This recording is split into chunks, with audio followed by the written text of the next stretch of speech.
Hello guys, ഞാൻ ഇന്ന് വന്നിട്ടുള്ള എല്ലാവർക്കും ഒരു സന്തോഷകരമായ വാർത്തയുമായിട്ടാണ്. അടിപൊളി ന്യൂസാണ് കേട്ടോ. എല്ലാ കോണ്ടന്റ് ക്രിയേറ്റേഴ്സിനും സന്തോഷം തരുന്ന ഒരു വീഡിയോ ആയിട്ടാണ് ഞാൻ ഇന്ന് വന്നിട്ടുള്ളത്.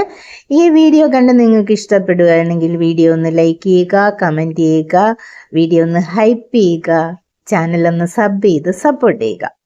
അപ്പം നമുക്ക് വീഡിയോയിലേക്ക് കിടക്കാം. എല്ലാ കോണ്ടന്റ് ക്രിയേറ്റേഴ്സിനും ലീഗലായിട്ട് ഒരു ഐഡന്റിറ്റി കിട്ടിയിരിക്കുകയാണ്. അതായത് കോണ്ടന്റ് ക്രിയേറ്റേഴ്സ് എന്ന് പറയുന്നത് ഒരു പ്രൊഫഷനായിട്ട് ഗവൺമെന്റ് അംഗീകരിച്ചിരിക്കുന്നു. ഹാപ്പി ആയില്ല എല്ലാവർക്കും? ഞാൻ ഹാപ്പിയാണ്. അതുപോലെ തന്നെ എല്ലാ റൈറ്റ്സും നമുക്ക് കിട്ടും. അപ്പം ലീഗലായിട്ടുള്ള ഐഡന്റിറ്റി കിട്ടുമ്പോൾ എല്ലാ റൈറ്റ്സും കിട്ടും. പിന്നെ കുറേ ബെനിഫിറ്റ്സും ഉണ്ട്. അതായത് എന്തൊക്കെയുണ്ട്? കോണ്ടന്റ് ക്രിയേറ്റേഴ്സിന് ഐഡന്റിറ്റി, പിന്നെ ഹെൽത്ത് ഇൻഷുറൻസ്, റിട്ടയർമെന്റ് ബെനിഫിറ്റ്സ് പോരെ. പിന്നെ എല്ലാ പ്രൊഫഷനെയും പോലെ ഇപ്പം ഡോക്ടേഴ്സ്, എൻജിനീയേഴ്സ്, മറ്റ് എല്ലാ പ്രൊഫഷനെയും പോലെ ഇതും ഒരു പ്രൊഫഷനായി അംഗീകരിച്ചിരിക്കുന്നു. നമ്മളിപ്പോൾ ലോണൊക്കെ എടുക്കാൻ പോവുകയാണെങ്കിൽ, നമ്മൾ ബാങ്കിലൊക്കെ പോവുകയാണെങ്കിൽ നമ്മുടെ ജോലി എഴുതില്ലേ, ഒക്യുപ്പേഷൻ്റെ അവിടെ കോണ്ടന്റ് ക്രിയേറ്റർ എന്ന് എഴുതിയ എന്തു പറയും? ഈ പോയി പണി നോക്കടാന്ന് പറയില്ലേ. പക്ഷെ ഇനി അത് സാധിക്കും. അതൊരു നല്ല കാര്യമല്ലേ. പിന്നെ ഇന്ത്യയുടെ പർച്ചേസിൽ അതായത് ഇന്ത്യയുടെ ക്രിയേറ്റർ എക്കണോമിയിൽ 10,000 കോടി രൂപയുടെ ഒരു ഗ്രോത്താണ് കോണ്ടന്റ് ക്രിയേറ്റർമാർ സംഭാവന ചെയ്യുന്നത്. എങ്ങനെയെന്ന് വെച്ചാൽ ഇന്ത്യയിൽ നടക്കുന്ന പർച്ചേസിൽ കോണ്ടന്റ് ക്രിയേറ്റർമാരുടെ പ്രധാന പങ്ക് വഹിക്കുന്നുണ്ട്. എങ്ങനെയെന്ന് വെച്ചാൽ നമുക്കിപ്പോൾ ഷോപ്പിംഗ് അഫിലിയേറ്റഡ് പ്രോഗ്രാം ഉണ്ട്. പിന്നെ നമുക്ക് പ്രോഡക്റ്റ് ടാഗ് ചെയ്യാം. ഇതൊക്കെ കണ്ടുകൊണ്ട് ഓരോരുത്തർ പോയി ആ സാധനങ്ങൾ പർച്ചേസ് ചെയ്യുകയും പിന്നെ പ്രൊമോഷൻ വീഡിയോ ചെയ്യുന്ന എത്രയോ യൂട്യൂബേഴ്സ് ഉണ്ട്. അവർ പിന്നെ പ്രൊമോട്ട് ചെയ്യുന്നുണ്ട്. അത് നോക്കിയിട്ട് കുറേ ആൾക്കാർ വാങ്ങുന്നുണ്ട്. അങ്ങനെ 30% പർച്ചേസിൽ കോണ്ടന്റ് ക്രിയേറ്റർമാരുടെ സംഭാവനയാണ്.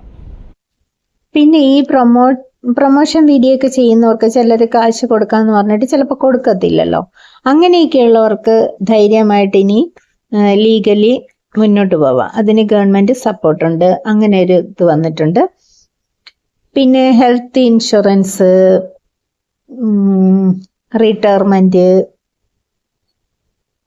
ഐഡന്റിറ്റി, ഈ 3 കാര്യങ്ങളും അതൊരു നല്ല കാര്യമായിട്ട് തോന്നുന്നു. പിന്നെ ഈ നല്ല കാര്യങ്ങളെല്ലാം നോക്കുമ്പോഴത്തേക്ക് ഇതിന് വേറൊരു വശം കൂടിയുണ്ട്. എന്താന്ന് വെച്ചാൽ യൂട്യൂബിൽ ഇതുവരെയായിട്ടും ടാക്സ് ഈടാക്കാനോ വേറൊന്നിനും ഗവൺമെന്റ് കൈ കടത്തിയിട്ടില്ല.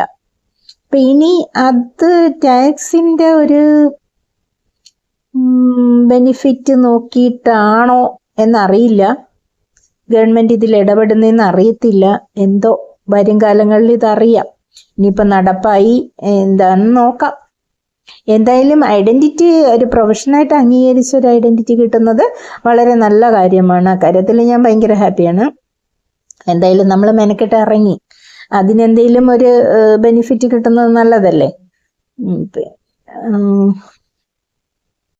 പിന്നെ എല്ലാ കോണ്ടന്റ് ക്രിയേറ്റർക്കും മാസം 10,000 രൂപ വെച്ചൊരു സാലറിയും ഉണ്ടാക്കിയിരുന്നെങ്കിൽ കൊള്ളാമായിരുന്നു.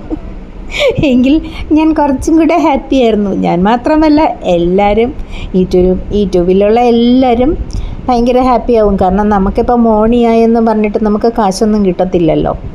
$100 ആയാലേ നമുക്ക് കാശ് എടുക്കാൻ പറ്റത്തുള്ളൂ. ആ $100 ആവണമെങ്കിൽ നമ്മൾ മാസങ്ങളോളം വെയിറ്റ് ചെയ്യണം.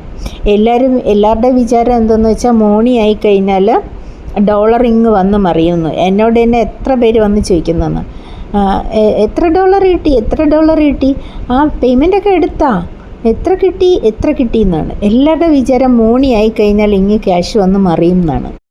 പേയ്മെൻ്റ് എടുക്കണമെങ്കിൽ നമ്മുടെ വീഡിയോസൊക്കെ അത്രമാത്രം ഓടണം. എന്നാൽ മാത്രമേ നമുക്ക് പേയ്മെൻ്റ് ഒക്കെ എടുക്കാൻ പറ്റത്തുള്ളൂ.